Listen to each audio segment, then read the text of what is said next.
Près de 60 cas de choléra sont signalés au quotidien dans les hôpitaux de la capitale Yaoundé, selon le quotidien Cameroun Tribune du 23 mai 2023. Une flambée de cas qui préoccupe les autorités qui tirent la sonnette d'alarme, ce depuis l'annonce des premiers cas au mois d'avril 2023. Selon les professionnels de la santé publique, la plupart des patients qui décèdent sont ceux qui arrivent tardivement à l'hôpital. Les signes annonciateurs sont entre autres la diarrhée et les vomissements.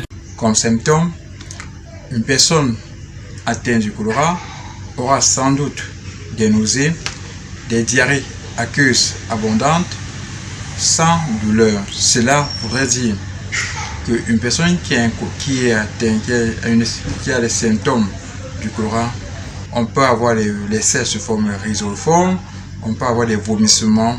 Cela, c'est ce qu'on observe constamment chez les personnes qui souffrent du choléra. Les bilans sont périodiquement dressés par le ministère de la Santé publique et la prise en charge est gratuite. Le choléra, maladie diarrhéique aiguë, tue en quelques heures à l'absence d'une prise en charge appropriée. Les préventions sur le choléra, c'est l'hygiène.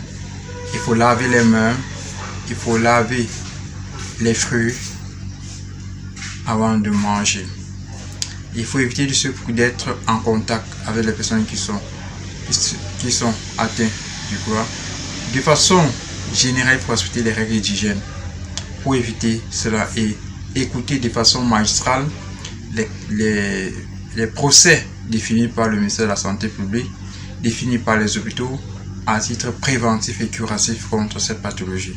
Face à la gravité de la situation, les autorités camerounaises activent le dispositif de riposte et de sensibilisation. Il est impératif de boire une eau potable, respecter les mesures d'hygiène, notamment laver les fruits avant de les consommer et se laver régulièrement les mains avec de l'eau propre et du savon, recommandent les spécialistes de la santé.